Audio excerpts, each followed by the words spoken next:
Selamat pagi teman-teman semuanya. Hari ini kita akan belajar tentang satu tema yang kalian mungkin belum pernah pelajari sebelumnya, entah pada saat SMA ataupun juga di semester lalu kalian juga belum belajar tema ini. Hari ini kita akan belajar tentang etika.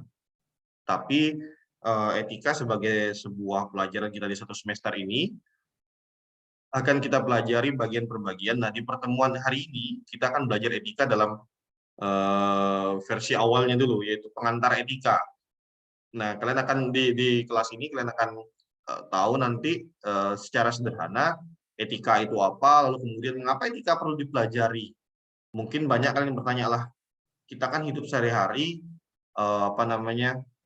berperilaku sehari-hari, lalu kemudian kenapa belajar etika? Apa pentingnya etika untuk kita pelajari? Nah, saya akan bawa kalian dalam kelas ini untuk melihat secara umum dulu tentang apa itu etika, mengapa kita belajar etika, lalu kemudian secara singkat sejarah etika itu apa. Saya tidak akan mengajari kalian etika secara detail, karena apa? Saya selalu katakan ini kepada mahasiswa-mahasiswa saya yang saya ajar. Pertama, kalian bukan anak filsafat. Jadi, kalau saya mengajari kalian terlalu detail seperti standarnya seorang mahasiswa filsafat, itu akan memberatkan kalian. Nah, saya akan mengajari kalian, saya harap bahasa saya cukup sederhana nanti untuk kalian pahami, untuk bisa kalian mengerti. Saya akan mengajari kalian hal-hal umum terkait etika. Namun, walaupun saya mengatakan ini hal-hal umum, bukan berarti juga kemudian menjadi tanpa makna ataupun tanpa nilai dari mata kuliah ini, atau pelajaran ini. Oke, saya akan share presentasi saya.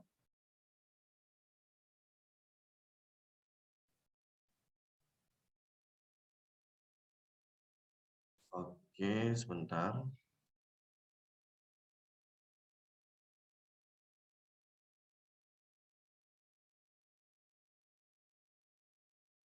Oke. Para mahasiswa sekalian, hari ini kita akan belajar tentang etika, moral, etiket, nilai norma. Ini judul yang sebenarnya banyak orang kemudian menyamakan begitu saja. Orang menyamakan antara etika, menyamakan dengan moral, menyamakan dengan etiket, menyamakan dengan nilai, kemudian menyamakan dengan norma.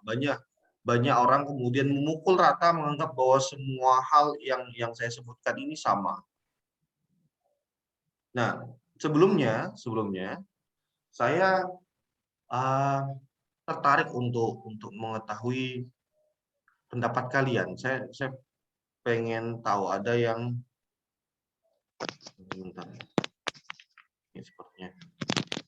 Bentar ya. Sebentar.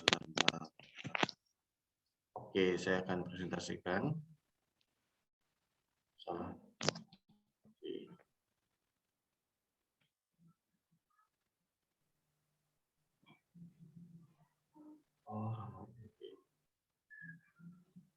Oke, para mahasiswa sekalian, saya mau tanya nih. Sependapat kalian, silakan raise hand. Apakah perang itu baik? Silakan, ada mau membantu menjawab?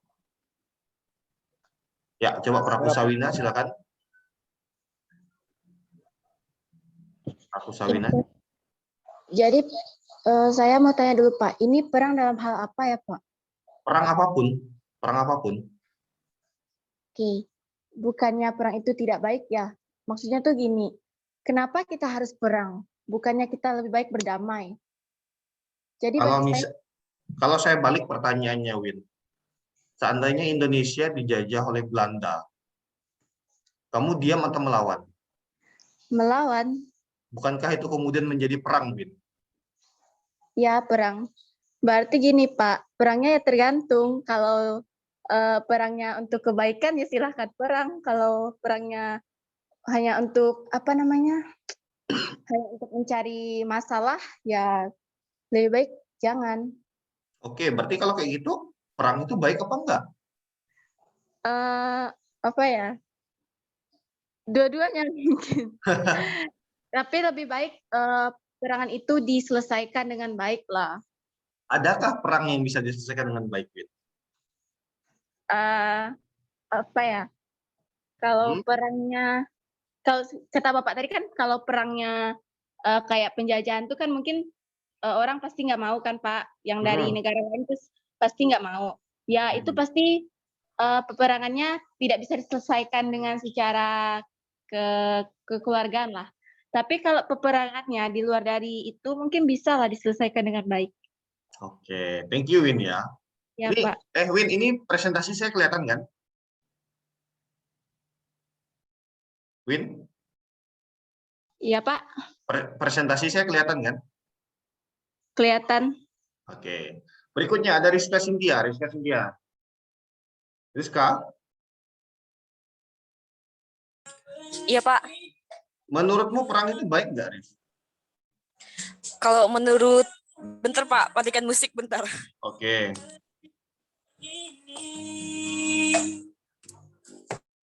Halo Pak, Ya, gimana? Menurutmu perang itu baik apa enggak? kalau perang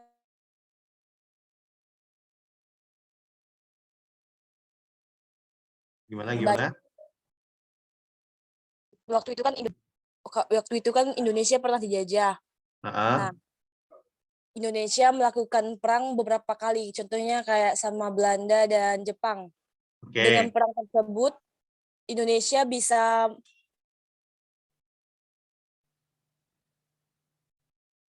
Gimana, gimana? milik bangsa Indonesia. Nah, Oke. perang tersebut bisa saja kita tidak bisa seperti sekarang ini, bisa menguasai semua apa saja yang ada di Indonesia. Nah, buruknya tadi kita jadi banyak konflik dengan Oke. Ada dan lagi? banyak juga yang meninggal perang. Itu Pak. Oke, oke, oke. Ah, oke. Thank you, Riz. Thank you, Riz. Ini yang mau jawab lagi. Bobby. Silakan, Bob. Bobby. Tadi katanya Bobby mau komentar. Ya, Pak. Nah, gimana? Perang itu baik apa enggak, Bob? Menurutmu, Bob? Apakah perang itu baik? Kalau menurut saya dapat dua pendapat. Yang pertama, dalam sisi baik, dan kedua, dalam sisi buruk. Yang pertama, dalam sisi baiknya, mungkin mereka melakukan perang itu, mereka bisa mempertahankan hak mereka untuk hidup. Seperti yang mungkin dari musuhnya itu mau mengambil hak mereka, jadi mereka mempertahankannya, mereka mau menyelesaikannya dengan baik, tetapi musuh mereka itu selalu memberontak, membawa perang, jadi mereka itu mempertahankan hak mereka dengan baik. Kalau tidak melakukan dengan perang, mereka akan mendapatkan akibatnya gitu, Pak. Akan mendapat dianiaya. Dan untuk hal buruknya, banyak hal yang mereka alami, seperti kalau perang kan pasti akan mengalami korban jiwa, seperti akan ada yang musnah gitu kan, meninggal dalam perang gitu, Pak. Nah, itu, Pak. Oke. Thank you, Bob. Berikutnya saya lihat ada yang mau jawab ini kayaknya satu orang nih. Si Yaya ini siapa nih? Saya Pak, Saya itu siapa? Doni Armando. Oh, Doni Armando. Ngapain pakai nama ya?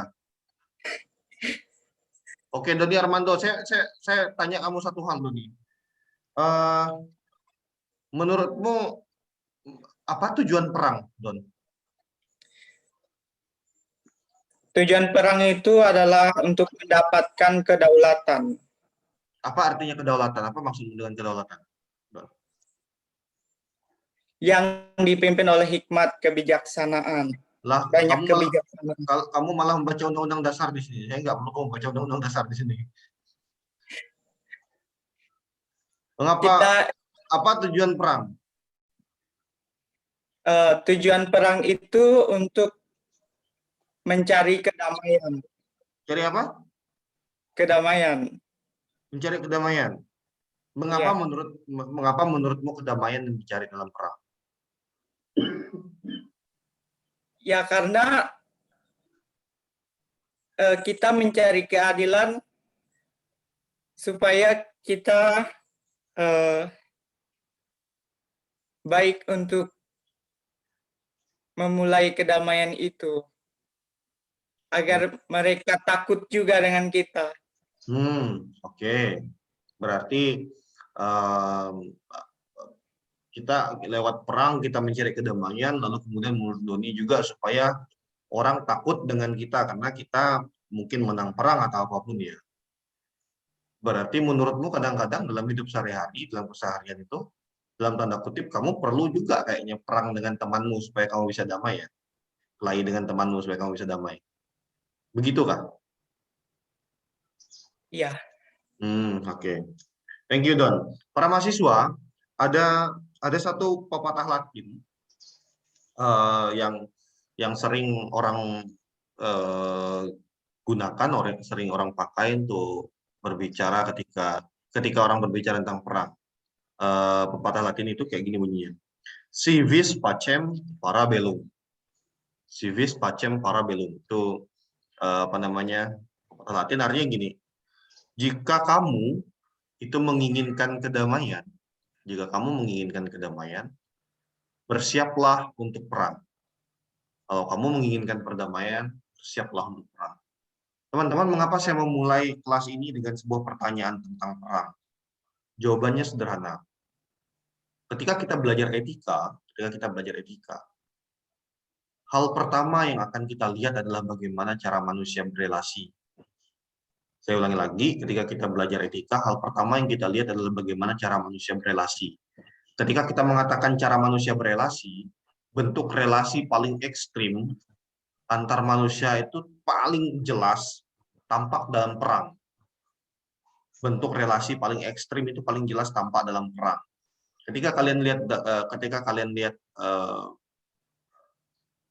kita belum pernah mengalami perang ya. Tapi ketika kita baca cerita tentang perang, nonton film atau apapun dokumentasi tentang perang, kita kemudian tahu bahwa dalam perang itu ada banyak nilai, norma, dan lain-lain itu yang kemudian dengan begitu saja dilanggar. Pembunuhan, penyiksaan, penganiayaan, itu kemudian menjadi, kalau bahasa teknisnya, terlegitimasi. Bahasa teknisnya, dalam bahasa sehari-harinya, penganiayaan, pembunuhan, hal yang kita dalam keseharian ini dianggap tabu, dianggap hal yang sangat berbahaya untuk dilakukan, dalam perang itu menjadi mungkin.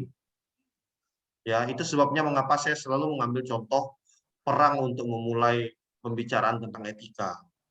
Karena sekali lagi dalam perang, apa yang tabu dalam keseharian itu menjadi mungkin. Dalam sehari-hari tidak mungkin kita melakukan pembunuhan. Sangat tidak mungkin.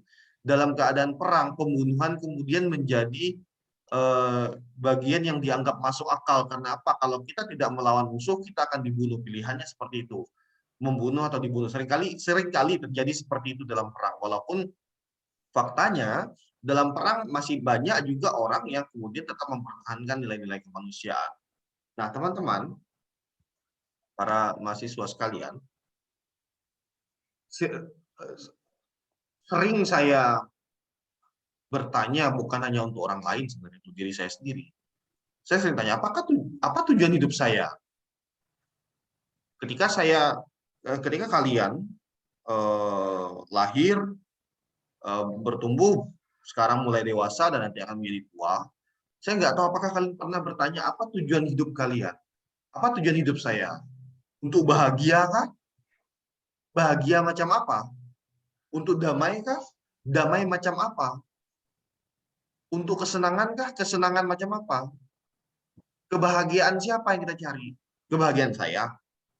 Atau kebahagiaan kamu? Atau kebahagiaan untuk kita semua? Kebahagiaan macam apa yang kita cari? Kalau misalnya kita menganggap tujuan hidup kita untuk bahagia, saya nggak tahu tujuan hidup kalian apa. Saya nggak mengerti tujuan hidup kalian. Saya harap bahwa mulai sekarang kalian mulai memikirkan apa yang kalian cari dalam hidup. Apa tujuan hidupmu? berikan jeda dalam hidupmu untuk berpikir, untuk merefleksikan apa tujuan hidupmu. Kalian bayangkan hidup kita tuh cuma sekali ya. Lahir lalu kemudian mati. Dalam jeda lahir ke mati itu yang kita sebut dengan hidup. Pertanyaannya, di hidup yang cuma sekali ini, apakah kemudian kita hanya menjadi manusia yang begitu-begitu saja? Di usiamu yang mungkin sekarang menginjak 19 tahun, 20 tahun, 21 tahun ini, apakah kamu kemudian menjadi manusia yang begitu-begitu aja? Makan, minum, tidur, main games, pulang. Makan, minum, tidur, main games, pulang. Saya menantang kalian semua, para mahasiswa, untuk bertanya, apa yang kita cari dalam hidup? Pada saat SMA, saya pada tahun 2010 itu SMA kelas 3 2009-2010, suatu kali saya pulang sekolah lalu kemudian ke asrama saya terdiam dengan segala hal yang sudah saya capai pada saat SMA, prestasi akademis dan non akademis.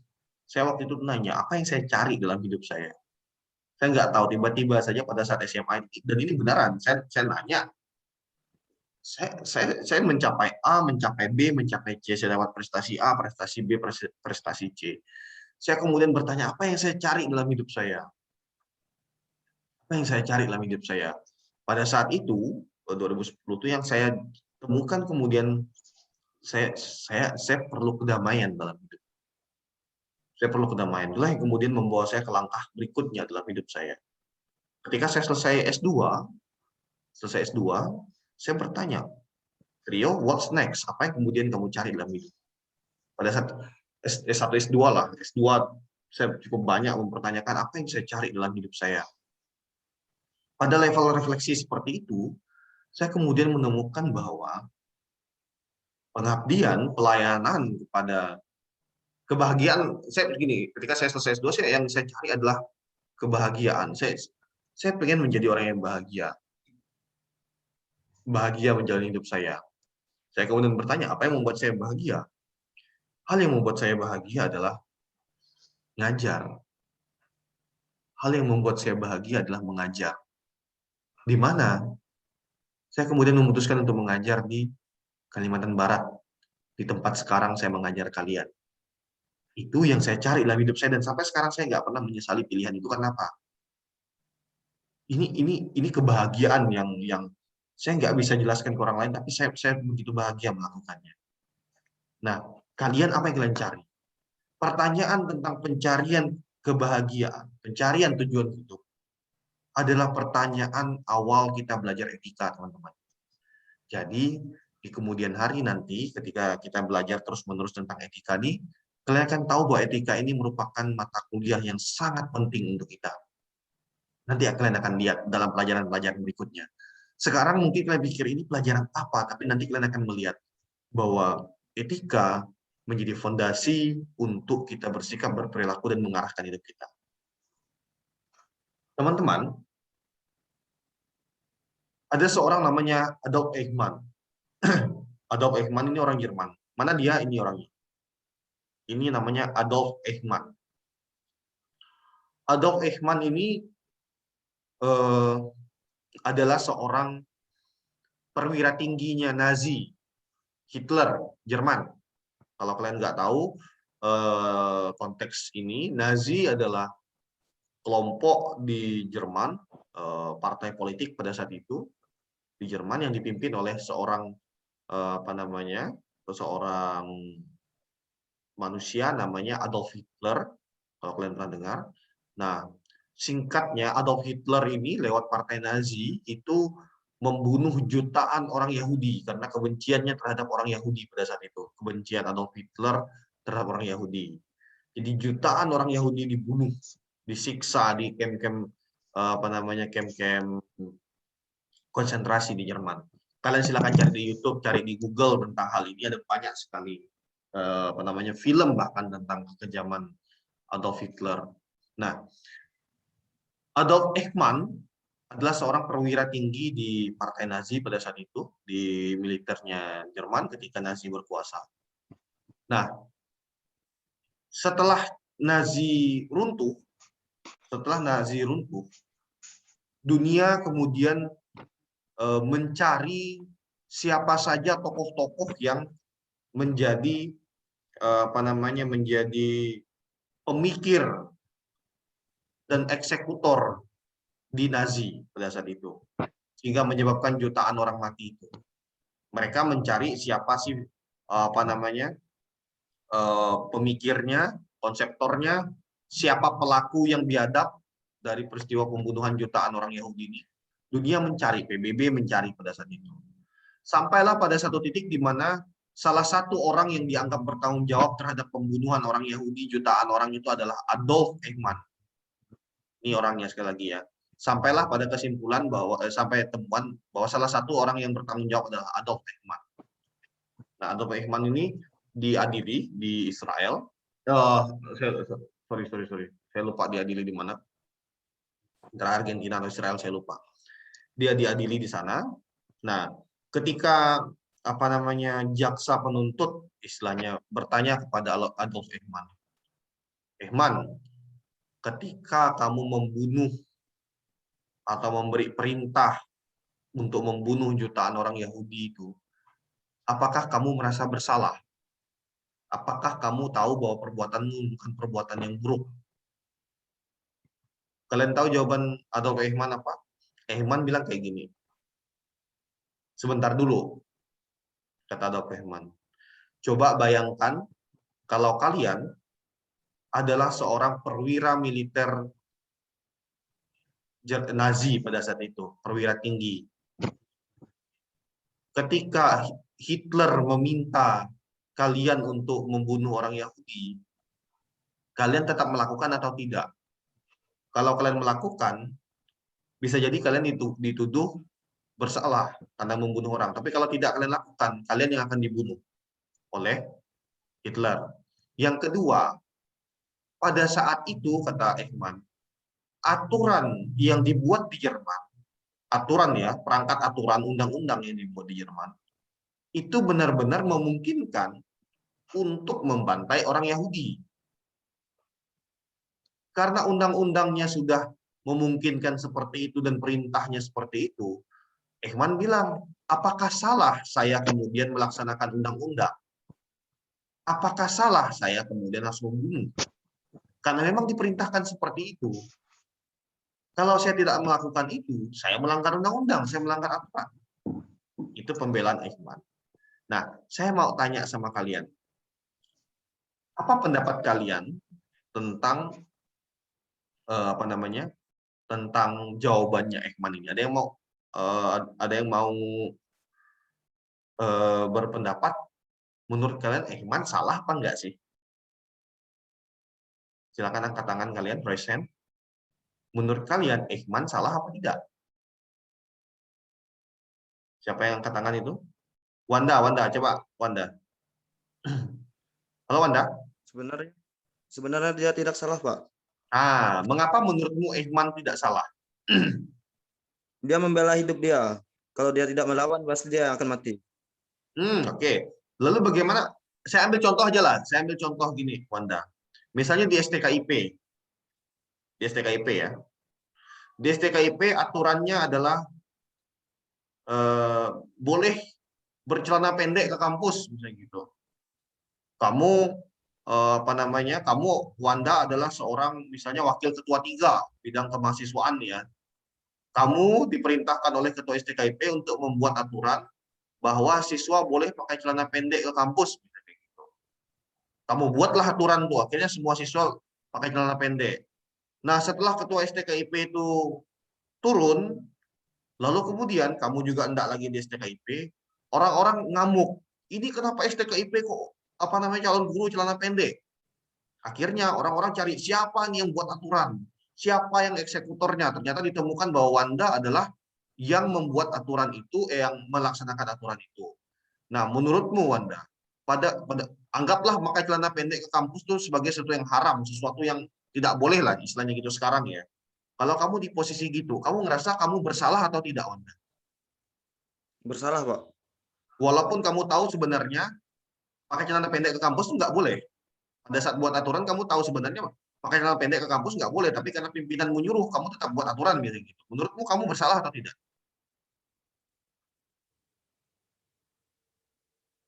Gimana, Wan? Wanda, Ya, Pak. gimana? Paham, Bersalah Pak. atau tidak? Gimana, Wan? Terus sama. Hmm? Loh, Wanda gimana? Jawab nggak?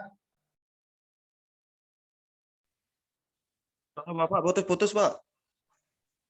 Suara saya putus-putus. Iya, Pak. Suara saya atau suaramu, Wanda? Oke, saya belok ke Rizka. Rizka, gimana Rizka?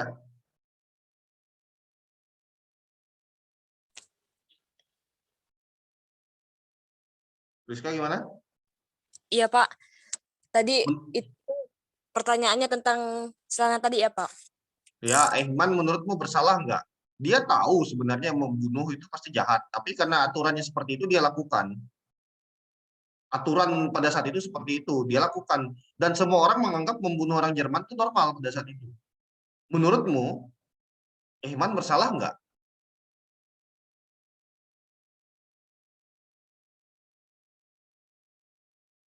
Gimana Rizka?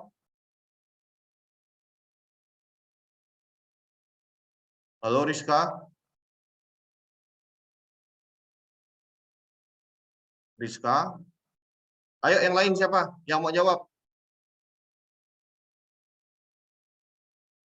Silakan yang lain. Saya Pak, Silakan Bob. kalau menurut saya berikan dua pendapat. Yang pertama, dia benar. Hmm. Yang kedua, Benar. dia salah. Apa ulangi lagi? Dia benar ya? Iya, Oke. Mengapa kamu bilang dia benar, Ehman benar? yang pertama itu. Karena kalau dia tidak membunuh, dia akan mati. Dalam perintah itu dia diberi dua pilihan. Kalau tidak membunuh, dia yang mati. Kalau membunuh, dia telah apa? Melanggar hukum agama. Berarti menurutmu Ehman benar tuh ketika dia membunuh orang-orang Yahudi itu? Tidak juga, Pak. Tidak juga. Lah, tadi katanya benar. Kan saya kasih dua sisi, Pak. Dua pendapat. Benar Nggak dan bisa tidak kalau benar. kamu seorang hakim, kamu harus menentukan dia benar atau salah. Nggak bisa bilang dua-duanya. Kan itu pendapat, Pak. Gimana? Yang Loh, pertama kan untuk gini, pertama, kasusnya nih Bob, Ehman ini di pengadilan. Tadi kan aku udah bilang, saya kan udah bilang bahwa Ehman ini ada di pengadilan. Menurutmu dia benar apa salah? kalau menurut saya kalau dalam pembunuhan itu dia sangat salah, Pak. Karena dia telah membunuh hak orang untuk hidup. Berarti pembelaan dia bahwa pada saat itu aturannya seperti itu nggak bisa dibenarkan. Nggak bisa. Mengapa nggak bisa dibenarkan? Ya, seharusnya dia lebih gimana ya? Harus mencari sesuatu yang lebih itu lagi, Pak. Tanpa harus membunuh. Gimana? Bentar. Kan hilang dia. Gimana Bob? Sebelum dia melakukan itu pembunuhan itu, Pak. Sebelum dia membunuh orang mana tadi? Yunani ya? Orang Yahudi. Yahudi. Seharusnya dia memikirkan hal yang baik dan buruknya dulu, Pak. Oke. Nah, karena apalah saya bilang salah? Karena dia telah itu apa? Melanggar hak manusia, melanggar dalam ajaran agama. Dia telah membunuh manusia itu, Pak. Oke. Ya, Ehman kan nggak punya agama, jadi dia nggak peduli agama, Bob. Ya. Oke, thank you, Bobby. Bafo, gimana Bafo? Aktif, Pak. Gimana? Apa pendapatmu? Gini, menurut saya dia tuh antara benar dengan salah juga ya Pak. Tapi kalau menurut saya di posisi dia itu benar Pak. Kamu jangan dekat, kamu kelas dengan siapa tuh? Terlalu dekat Bobby. dengan siapa kamu? Bobby. Ayo minggir dulu Bobinya. Suaranya gema. Oke, lanjut. Oke. Kalau saya sih Pak, menurut di posisi dia itu benar Pak. Mengapa benar? Karena kan misal gini, macam posisi Bapak nih kan seorang dosen. Nah, jadi Bapak menyuruh saya, misalnya, Bapo, kamu mencuri. Ya saya harus mencuri. Karena kan Bapak sebagai ketua, saya harus mengikuti. Nah, kalau saya tidak mengikuti, otomatis nilai saya dipotong gitu. Nah, jadi menurut saya, dia itu benar, Pak. Oke, berarti membunuh jutaan orang Yahudi itu dibenarkan menurutmu? Iya, dibenarkan, Pak. Karena kan itu menurut perintah mereka.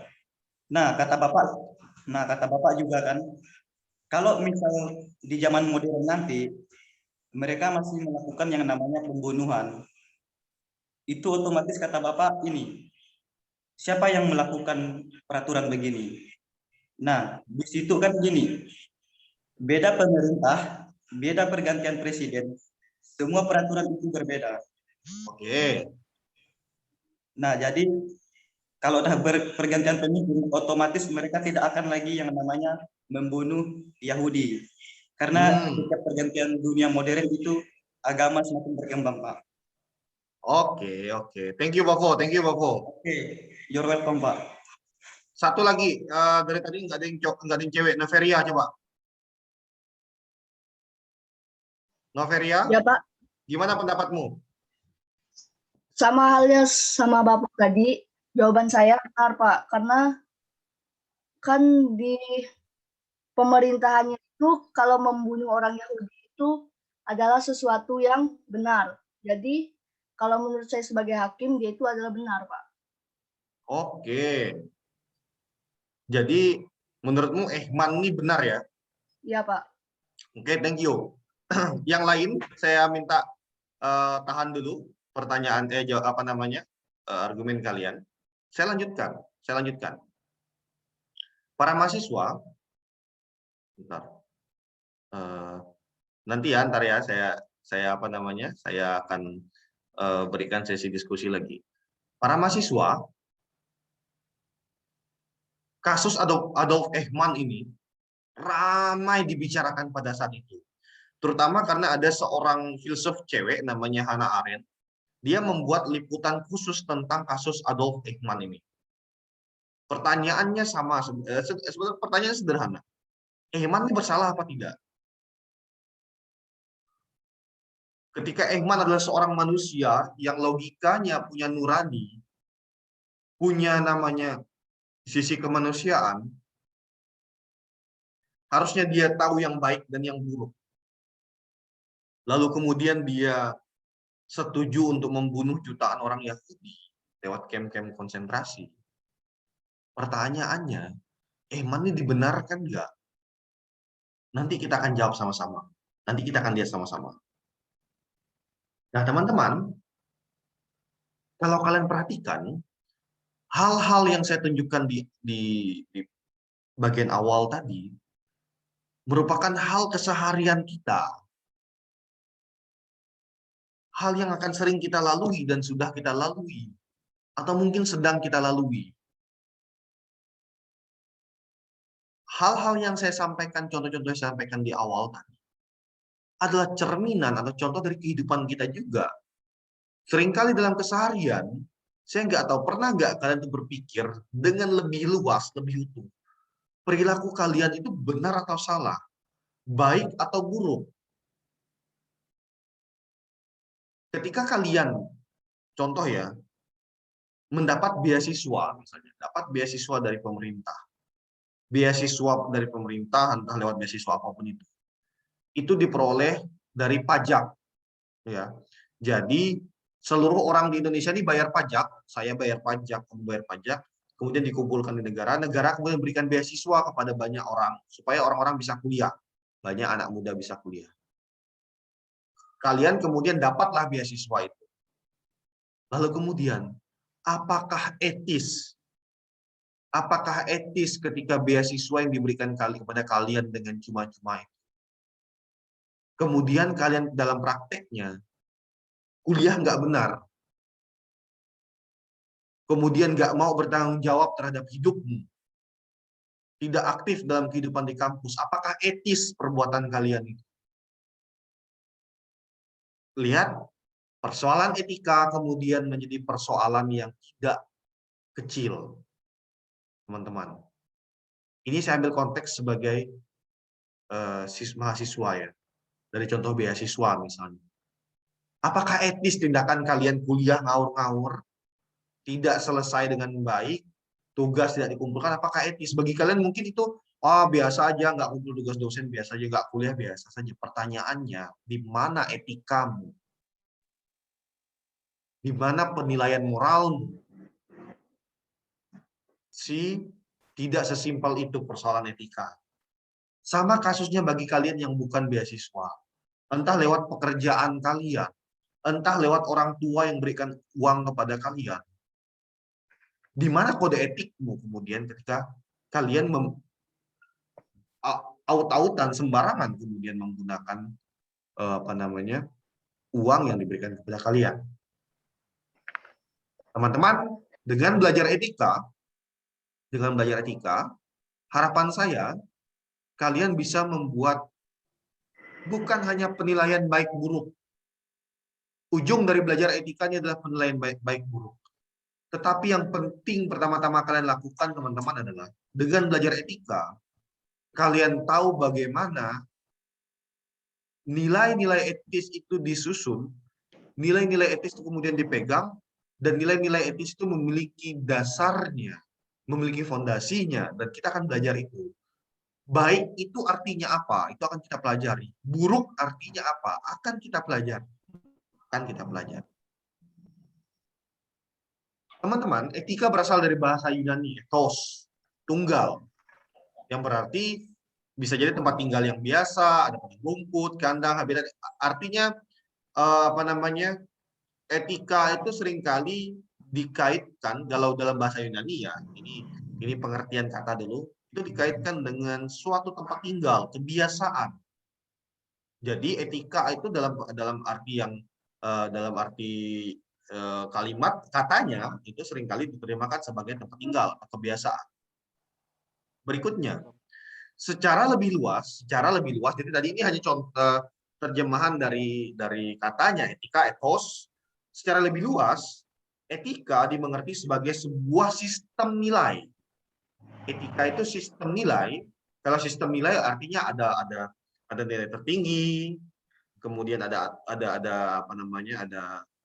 polanya, ada alurnya, itulah yang disebut dengan sistem nilai. Jadi etika adalah sistem nilai yang dianut oleh masyarakat atau dianut oleh manusia. Sistem nilai tentang apa? Sistem nilai tentang apa yang baik dan apa yang buruk. Jadi dalam etika kita akan belajar secara sederhana, dalam etika kita akan belajar tentang sistem nilai, apa yang baik dan apa yang buruk. Di etika. Nah, teman-teman, kalau kalian baca di banyak artikel, etika itu seringkali disamakan dengan sebutannya filsafat moral. Etika seringkali disamakan dengan filsafat moral. Jadi nanti kalau kalian baca di artikel jurnal ataupun di website atau apapun itu, nanti akan saya sharekan linknya. Tentang ini semua.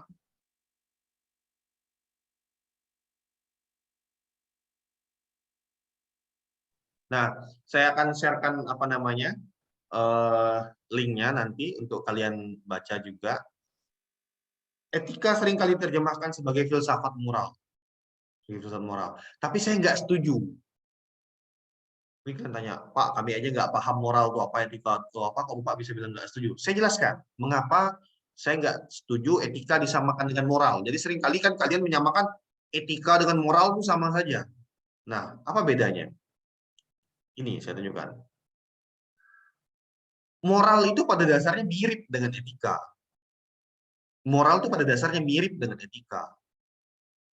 Tetapi dalam kajian pengetahuan, moral itu lebih lengkap pada teologi sebenarnya. Nah, ada perbedaan antara filsafat dengan teologi. Teman-teman, teologi itu ilmu tentang ketuhanan. Jadi orang belajar tentang ketuhanan itu dalam teologi. Makanya di filsafat, seringkali orang campurkan antara filsafat dengan teologi itu. Filsafat berbeda dengan teologi. Dalam filsafat, kamu tidak belajar tentang Tuhan. Ilmu tentang Tuhan itu menjadi salah satu bagian kecil dari filsafat. Ilmu yang belajar tentang Tuhan itu namanya teologi. Jadi mulai sekarang para mahasiswa, kalau kalian mau tanya tentang Tuhan, jangan tanya ke saya. Saya bukan teolog.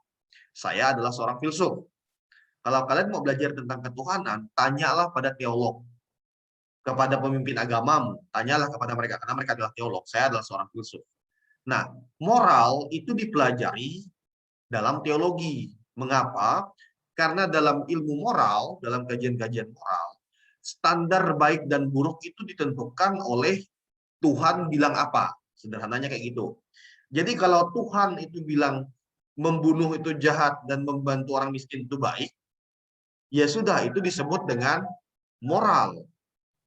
Karena dasarnya adalah perintah Tuhan. Jadi kalau mulai sekarang, kalau kalian mulai berpikiran tentang baik dengan buruk itu berdasarkan pertimbangannya Tuhan ngomong apa, berarti kalian pakai penilaian moral namanya. Saya ulangi lagi. Kalau mulai sekarang, kalau kalian berpikiran baik, tadi Bobby bilang kan, Ehman itu salah karena dia melanggar apa yang Tuhan katakan. Tuhan bilang membunuh itu jahat. Berarti Bobby itu menggunakan standar moral namanya, karena dia melibatkan Tuhan dalam penghitungannya, dalam dalam penilaian baik buruknya. Etika itu tidak menjadikan Tuhan sebagai tolok ukur baik buruk. Saya ulangi lagi, etika tidak menempatkan Tuhan sebagai tolak ukur baik buruk. Moral itu menempatkan Tuhan dalam tolak ukur baik buruk, tapi etika tidak. Etika menempatkan rasionalitas, menempatkan akal budi manusia sebagai tolak ukur baik dan buruk. Saya ulangi lagi, moral itu menempatkan Tuhan, menempatkan sabda Tuhan, sabda yang maha tinggi sebagai tolak ukur untuk menentukan baik dan buruk. Atau dalam bahasa sederhananya, kalau kitab suci ngomong baik dan buruk apa, ya itu yang diikuti. Itu standar moral namanya. Dalam etika, baik dan buruk itu ditentukan lewat kajian rasionalitas manusia, akal budi manusia, itu perbedaannya. Nah, saya mengajari etika, bukan mengajari moral. Kalau kalian mau belajar moral, silakan belajar dari pemimpin agamamu sekali lagi. Nah, lalu kemudian ada lagi kalian dengar etiket. Sama nggak etika dengan etiket? Nah, ketika etika adalah sebuah sistem nilai, saya bilang yang di atas ini, etika adalah sebuah sistem nilai ini. Etiket berkaitan dengan keseharian, sopan santun. Jadi kalau misalnya kalian nanya apa, kalau lewat orang tua harus mungku, itu etika apa etiket? Itu etiket, nah. Itu keseharian, itu sopan santun. Boleh nggak manggil nama orang tua dengan manggil bapakmu dengan namanya? Nggak boleh, itu bukan etika, itu etiket, itu sopan santun. Itu sopan santun, itu bukan etika. Untuk membuat perangkat etiket yang bagus, diperlukan kajian tentang etika. Jadi etika itu adalah gambaran besarnya, etiket itu gambaran kecil-kecilnya. Nah, nilai. Nilai itu apa? Nilai itu mirip dengan konsep salah satu bagian dari etika. Nilai adalah salah satu bagian dari etika. Mohon izin saya matikan mikrofon. Kalian menyalakan mikrofon. Oke, sudah dimatikan. Nilai itu adalah bagian dari etika. Nilai itu bersifat abstrak, tidak bisa disentuh. Tetapi nilai juga untuk membedakan apa yang baik dan buruk. Tetapi nilai itu terikat dengan konteks budaya. Artinya nilai di budaya Dayak itu akan berbeda dengan nilai misalnya di budaya Melayu. Berbeda dengan nilai di budaya Tionghoa. Nilai sekali lagi terikat dengan konteks budaya atau konteks tempat.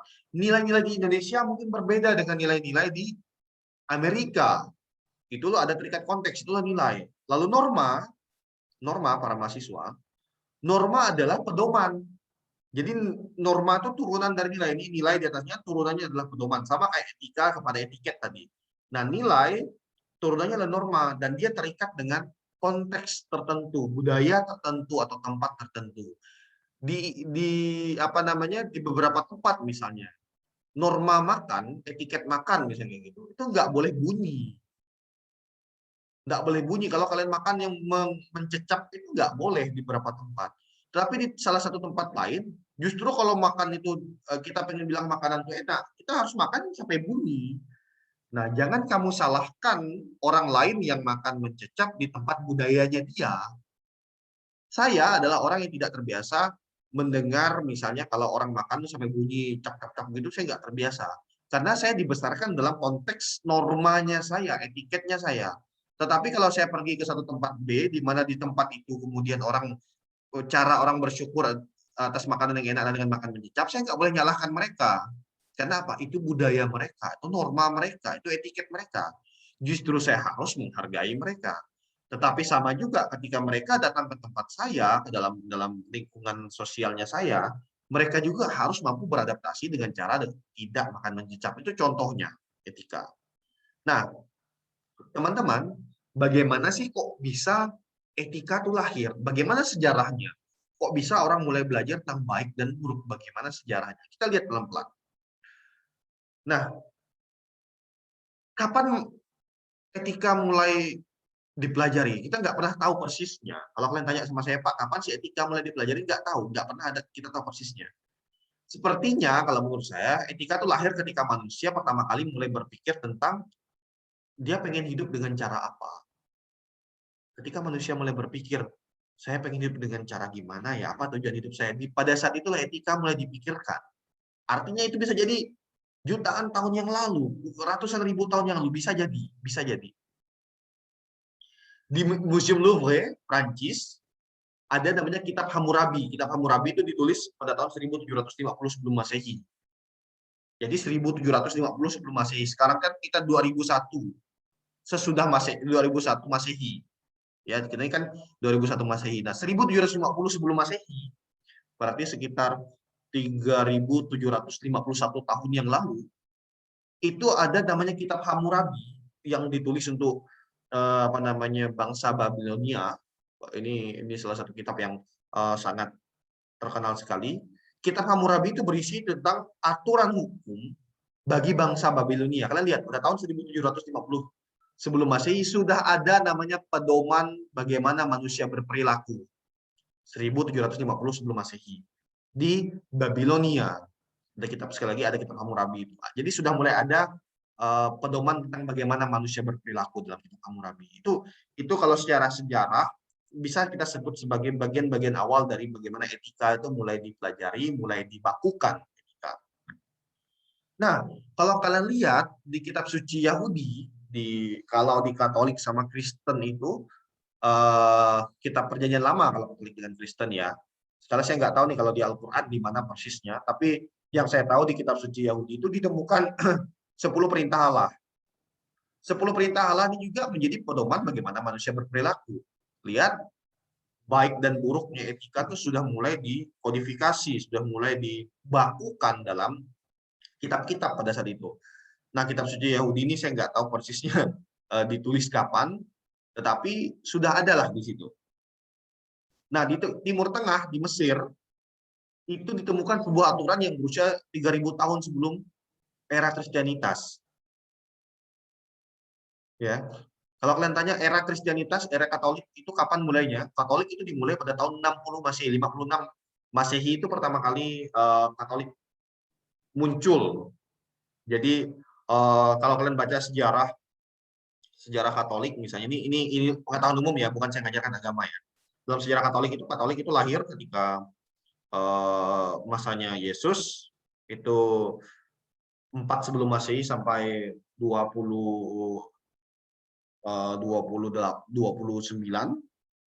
Masehi itu jenjang kehidupan Yesus secara historis.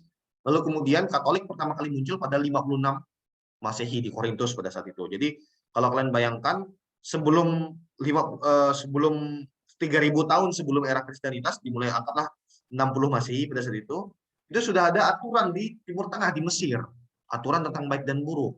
Ini juga jadi cikal bakal tentang bagaimana etika dikodifikasi atau dibakukan. Nah, di India sendiri ada kitab Veda namanya. Ada kitab Veda. Kitab Veda itu ditulis tahun 1500 sampai 1200 sebelum Masehi. Kitab Veda itu berisi tentang kebijaksanaan bagi manusia. Bagaimana manusia berperilaku, bagaimana manusia harus hidup. Nah, teman-teman, di Barat sendiri, filsafat Barat sendiri, kajian tentang etika itu paling tidak muncul ketika Sokrates. Sokrates itu 470 atau 3 sampai 399 sebelum Masehi. Jadi kajian tentang etika, orang mulai belajar etika di filsafat Barat Yunani itu pada saat Sokrates. Kalau kalian ingat, 3 filsuf besar filsafat Barat Yunani itu ada Sokrates, Plato, dan Aristoteles. Nah, Sokrates lah yang kemudian memulai kajian tentang etika. Kalau kalian tanya mengapa, jawabannya sederhana. Ini nanti kita akan jelaskan di pertemuan berikutnya ya. Tapi sederhananya, Sokrates lah filsuf pertama yang dianggap memulai kajian tentang manusia. Nah, ketika ketika kita mengatakan kajian tentang manusia, disitulah kemudian kita lihat bahwa manusia berrelasi satu dengan yang lainnya, dan disitulah mulai etika dipelajari. Ini sejarahnya etika. Nanti detailnya akan kita pelajari di pertemuan-pertemuan berikutnya, ya. Nah, etika itu filsafat nggak sih? Etika itu bagian dari filsafat nggak sih? Ya, etika itu adalah bagian dari filsafat. Etika termasuk filsafat yang paling tua loh. Etika itu termasuk bagian filsafat yang paling tua. Nah, etika itu tidak berhenti pada persoalan praktis tentang boleh nggak makan pakai tangan kiri, apakah makan pakai harus tangan kanan, apakah lewat orang tua harus bungkuk, apakah kita tidak boleh menyebut nama orang yang lebih tua dari kita, menyebut nama orang tua kita, memanggil orang tua kita dengan nama. Etika itu nggak berhenti pada soal itu, teman-teman. Etika itu bertanya secara lebih dalam, lebih luas tentang apa yang boleh dan tidak boleh dilakukan. Apa yang harus dan tidak harus dilakukan. Etika lebih luas. Tidak membahas semata-mata pada soal-soal kecil seperti itu. Etika itu bukan sebuah filsafat praktis. Artinya filsafat praktis itu adalah sebuah panduan hidup. Bahwa kalau kamu mau lewat pakai jalan harus lewat kiri misalnya. Nah, etika tidak memuat pedoman-pedoman konkret seperti itu, praktis seperti itu. Etika itu tidak menyajikan resep bagaimana manusia harus berperilaku baik. Tidak semacam, oh kalau kamu mau jadi orang baik resepnya A, B, C, D. Tidak sesimpel itu. Etika itu menawarkan sebuah refleksi. Etika menawarkan sebuah daya pikir tentang tema-tema yang menyangkut perilaku manusia. Jadi ketika kamu belajar etika, kamu diajak untuk berpikir, untuk merefleksikan perbuatan apa, nilai apa, konsep etis apa yang seharusnya manusia hidupi.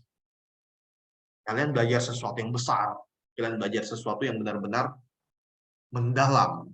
Itulah yang kalian pelajari dalam etika. Dalam etika kita belajar tentang kebebasan, ini yang kita pelajari.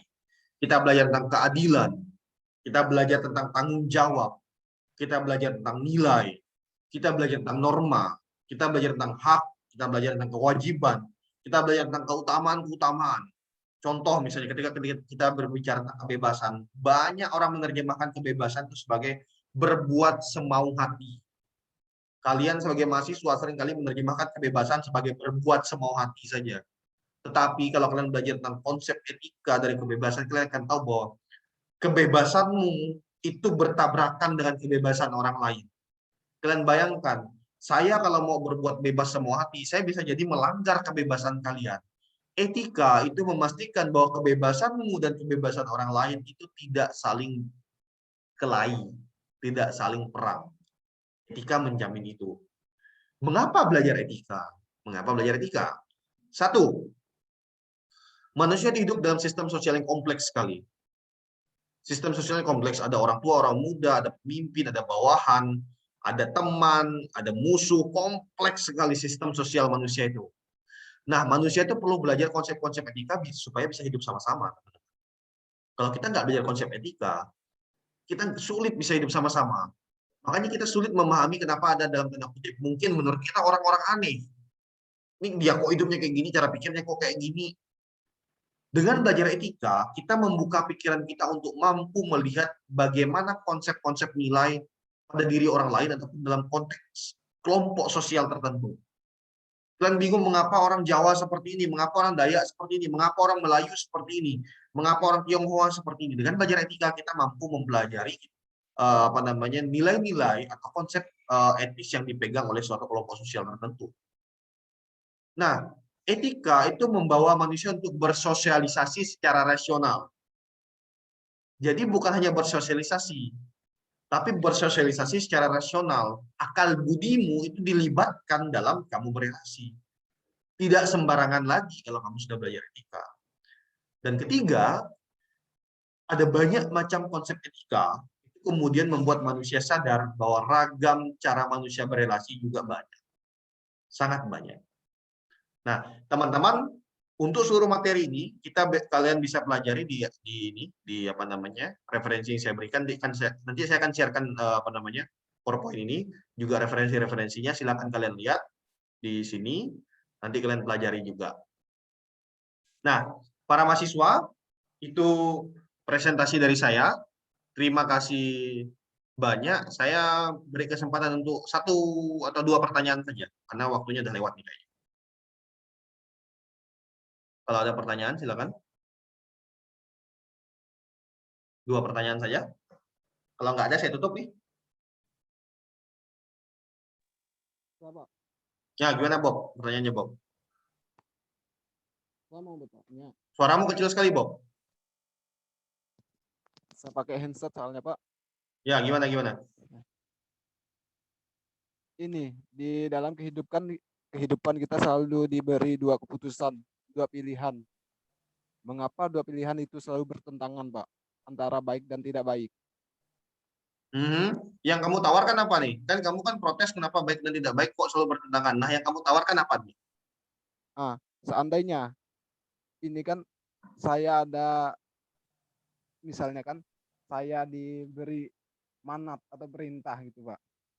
Di perintah itu saya dapat 2 pilihan selalu bertentangan gitu, Pak. Misalnya Bapak itu memberi saya perintah, tapi perintah itu tidak masuk akal dalam hidup saya, dalam diri saya kan. Misalnya suatu hal itu saya tidak suka, Bapak suruh saya gini, Bob, tolong kamu bocorkan ban motor orang itu, tetapi dalam diri saya itu hal yang tidak baik gitu, Pak. Apakah hal itu harus saya lakukan? Oke, good. Bagus Bob pertanyaanmu, Bob.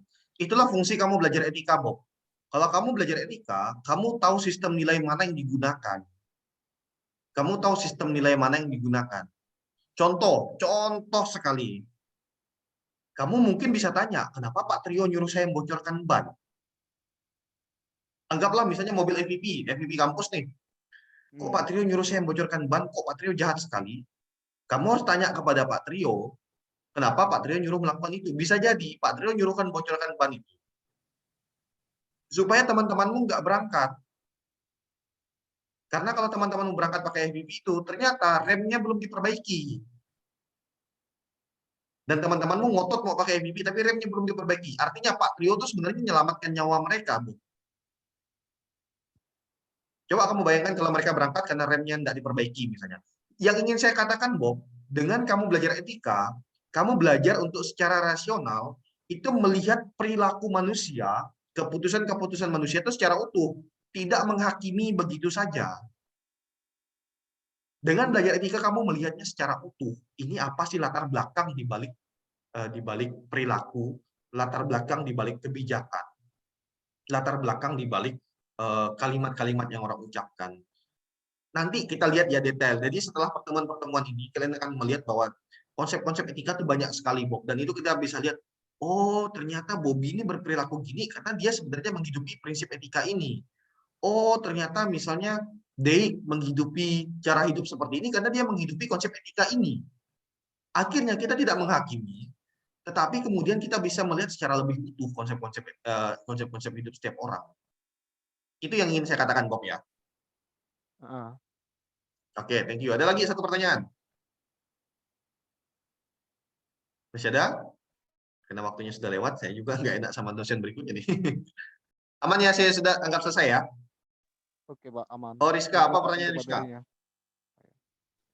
Saya, Pak. Ini lebih ke pendapat Bapak sih.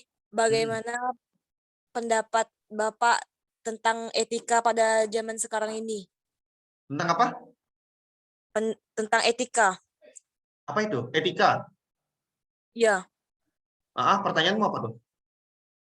bagaimana pendapat Bapak tentang etika pada zaman globalisasi di zaman sekarang ini? Jawaban saya gini, saya nggak akan berbicara tentang etika dalam konsep global ya.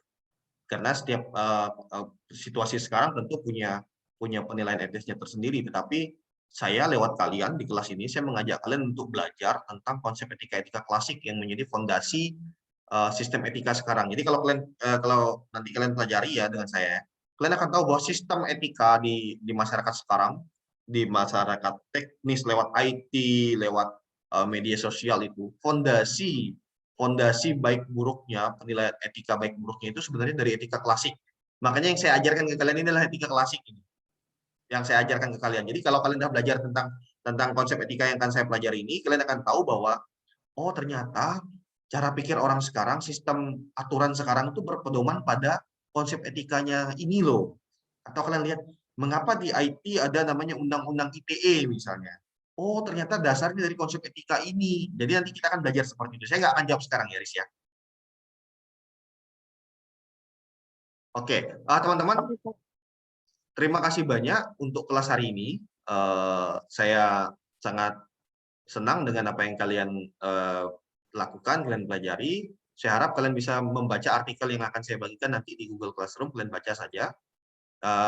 Artikel-artikelnya berbahasa Inggris ya yang saya kirimkan, dan juga nanti kelas ini akan saya upload di YouTube dan kalian bisa tonton ulang lewat YouTube. Itu saja dari saya, Rio Kurniawan. Thank you.